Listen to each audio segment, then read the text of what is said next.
So good morning, everyone. So today we're going to be looking at the book of Esther and the main character who is Esther, but then we'll also look at some of the other characters as well. It's we didn't have a particular passage picked out because the whole book needs to be read. It's only 10 chapters. It can easily be read in one sitting, and that's how it should be read.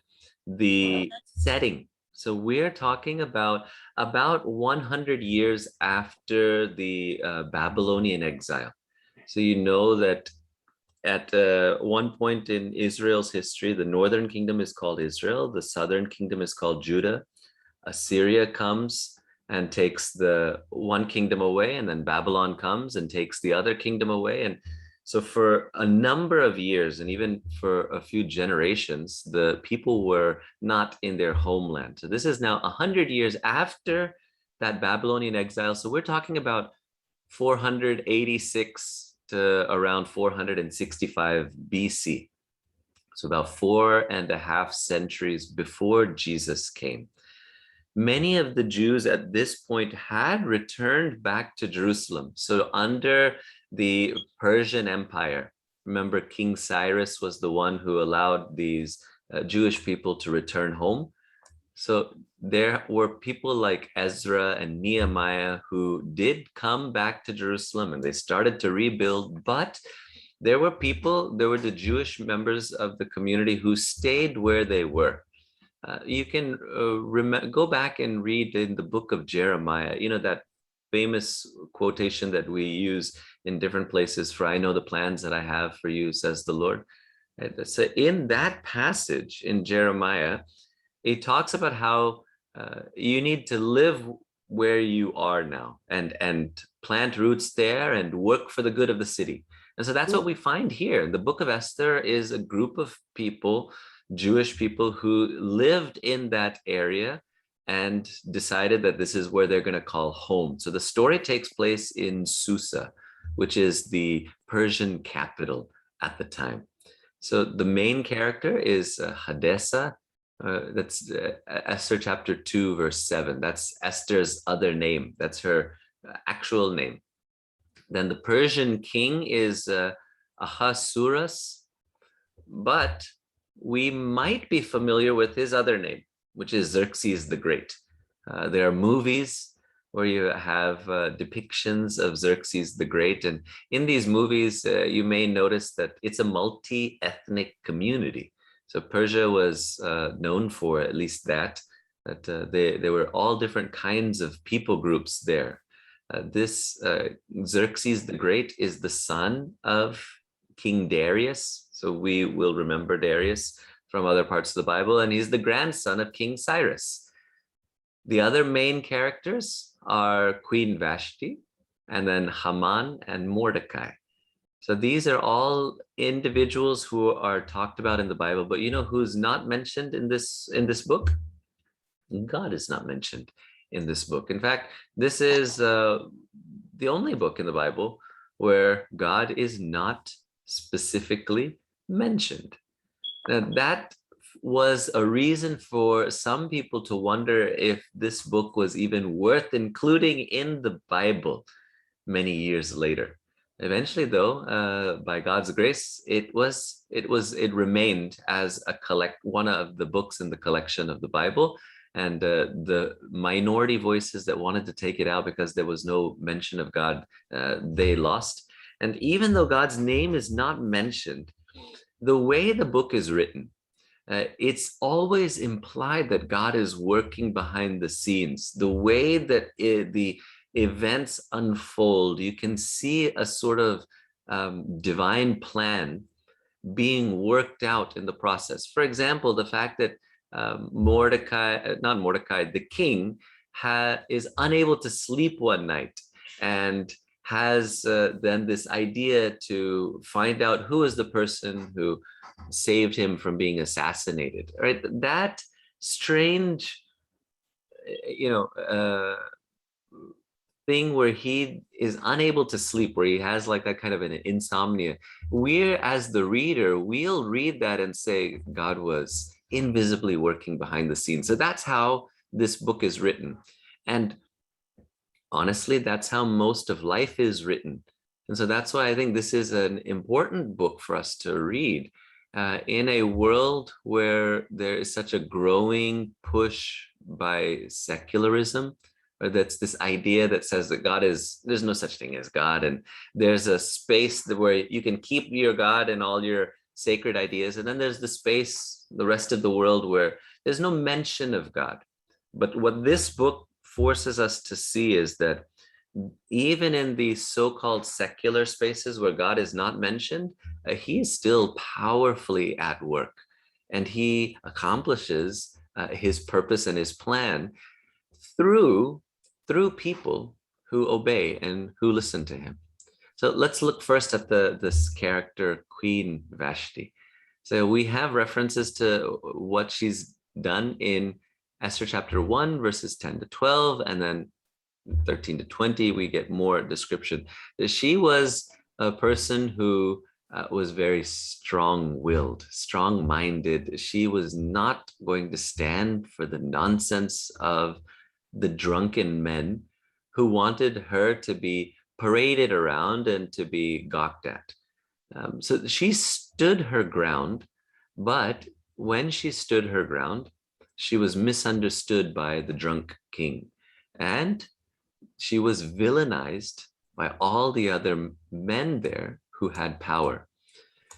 This is a dark reality that I think we are not unaware of. In our own days, even within our own Malayali community, oftentimes if a wife stands her ground, if a woman stands her ground, she will be villainized by others who will say, what right does she have to speak like that?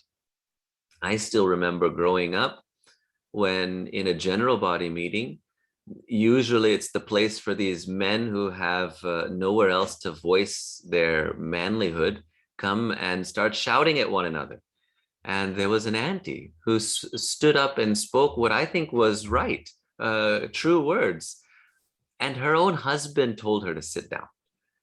Her own husband was embarrassed of the fact that she stood up and said what needed to be said when he didn't.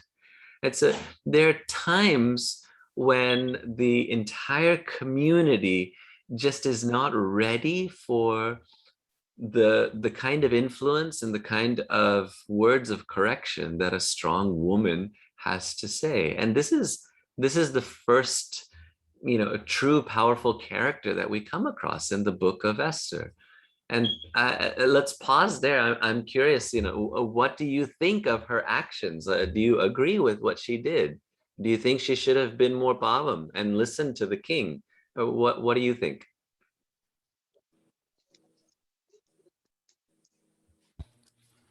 I think what she did is right. She stood her ground no matter what, and she was least fear of losing her power. And another thing is like this led to the way to Esther and serve God's purpose. Right. So I definitely agree that this does lead the way to providing Esther an opportunity to speak out on behalf of her people later on. But what are some of the objections that often come up to Vashti-like people? So even within the community and the fellowship of the women, oftentimes there will be objections to this kind of attitude that Queen Vashti had. She was not paying respect to her husband, a king. No, that is one way. But she stood up in her ground, but maybe the God was, I'm sure the God was behind there to bring Esther. Yes. Yeah, I think it is a way how you say a no. You can say no, or you can deny or request in different ways. So maybe she should have handled it a bit more diplomatically, a bit more nicely. So that she conveyed the idea, but it did not offend the king as much. Right. Okay. Fair enough. So these are, I think, these are very common kinds of objections, or gentle critiques that might be offered to Queen Vashti. Now, we have to sit there and evaluate, like, how valid are these comments and concerns. Do you think that Queen Vashti disrespected her husband when she doesn't come at his call? Some people may say, yes, she's supposed to do everything that the king says. Others, and I would agree with the others, that no, so showing respect to someone, it does not mean you do everything they ask you to do, especially when, and this is exactly the case that we're talking about, when a person asks you to do something that is not in line with the way that God wants us to be treated. Right? So if a person is being degraded or being mishandled or being abused, showing respect in those moments means saying no to that sort of situation. There have been so many sad moments where we have seen marriages that are going through difficulties, and the mother-in-law, or sometimes even the mother, will tell this daughter or daughter-in-law, that's just how it is. You have to deal with it. You have to accept it. And it's quite unfortunate that this is oftentimes the message that we give to our young women. There is a way for a woman to show respect to someone else and still also show respect for herself. And that's what I think we need to consider. Definitely Queen Vashti was a person who respected herself. And that's something we have to admire about her. And that's something we need to train our young women to be able to do for themselves. We need to love them and cherish them enough and train them enough to be strong so that they will understand that God made them who they are. It is not a weakness to be who you are, and to have respect for yourself. Beyond that, then looking to see how we approach other people, that's still, I think, a little up for debate, because we see, in one sense, Queen Vashti does this, and it's according to the biblical writers, we've not been told that what she did was a terrible idea. We're told by way of the consequences that it seems to not be a pleasant route to take, but it still did give her the opportunity to stand her ground. And then when we zoom out, it paves the way for God's further plan. And then when you look at Queen Esther, she does the opposite. Right? So looking at Queen Esther, one of her big challenges was that she had this hesitancy and anxiety to be as bold as Queen Vashti was. If you read Esther chapter 4, verse 11, and I'll read that now.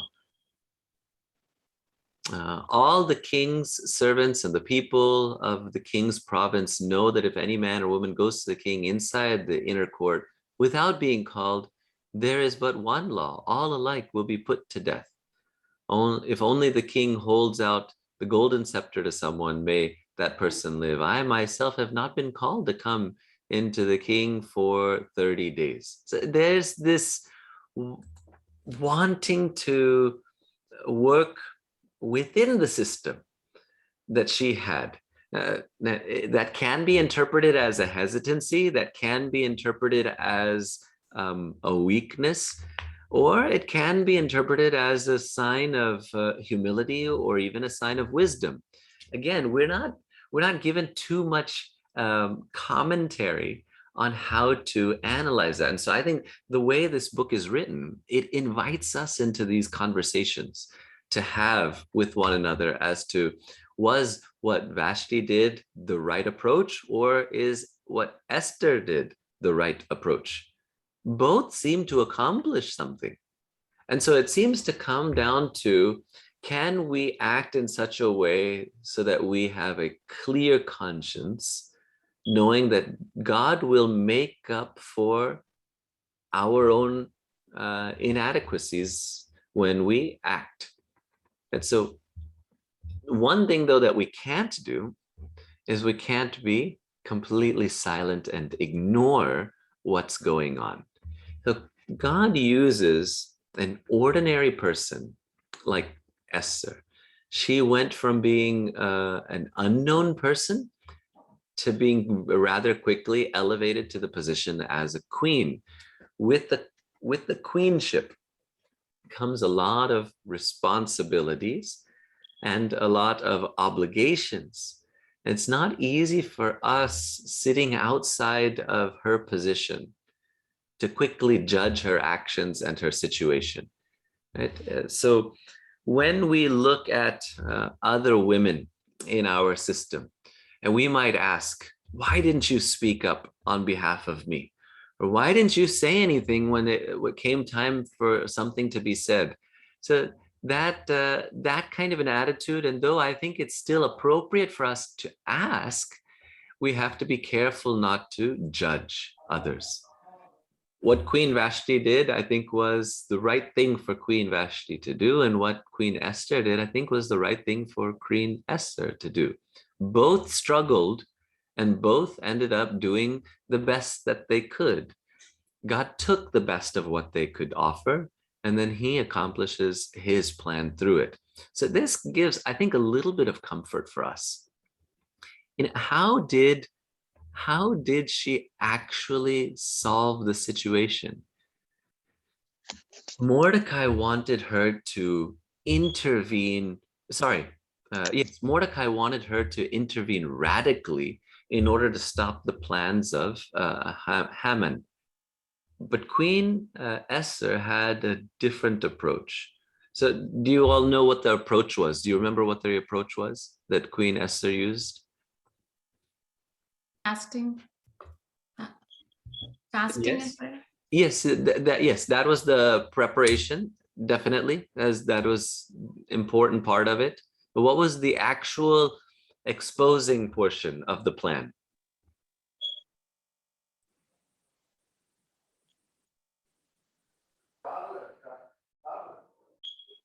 It was simply to invite the king and Haman to 2 banquets. And then at the end of the second banquet, she just shined a light onto the darkness. That's really all she did. In one sense, we're kind of wondering, well, why couldn't she have done that earlier? That's not so radical. That's certainly not as radical as what Queen Vashti did. Queen Vashti denied the king. Right? That was a very strong, bold act. But simply turning on a light and shining it in the darkness, how bad could, why was that so scary for her? So why do you think that action caused her to have to go through this much planning? What are your thoughts on that? Why was she so nervous to do this thing? Do you think it really was as simple as I make it sound?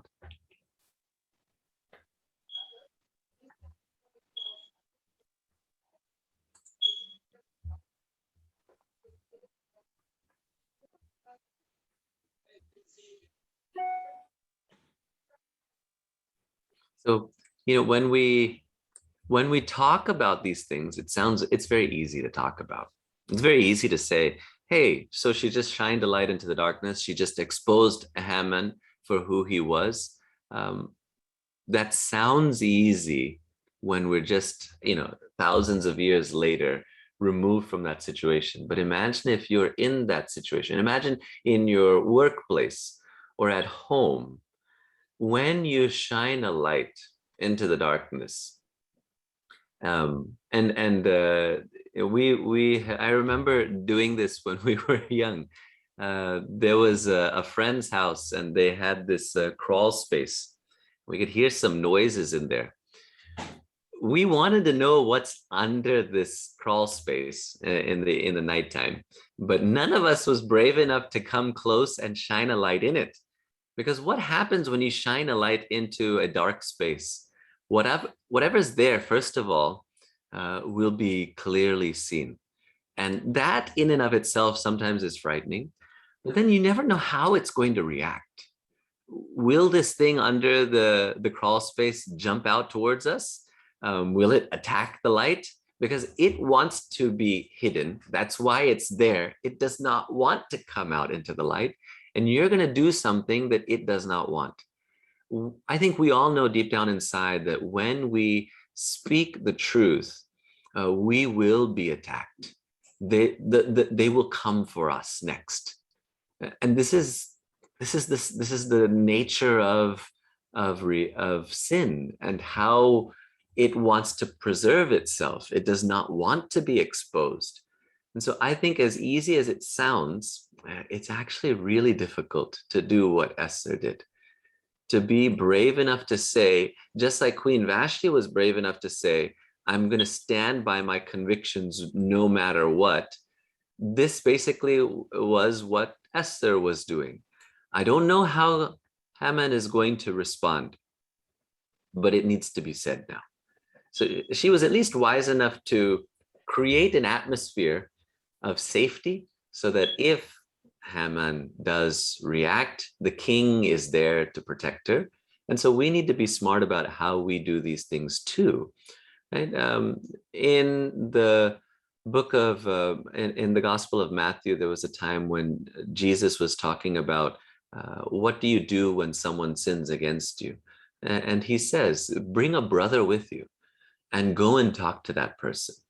Right? So there's something about that company that gives us the strength to expose what needs to be exposed. And that's another lesson then that we can gather from Queen Esther, that she is not working as a rogue agent here. And the fate of everyone, all the Jewish people, seems to be solely upon her, but it's not all on her. She has Mordecai on her side. She's bringing the king onto her side, and then she has the whole community fasting and praying along with her. And so when we do these things, when we stand up, we shouldn't have this Elijah mentality of saying, oh, I'm the only one. There's no one left but me, right? Which is exactly what he said after he destroys and defeats all the prophets of Baal on Mount Carmel. He felt as though he's the only one, but we're not the only ones.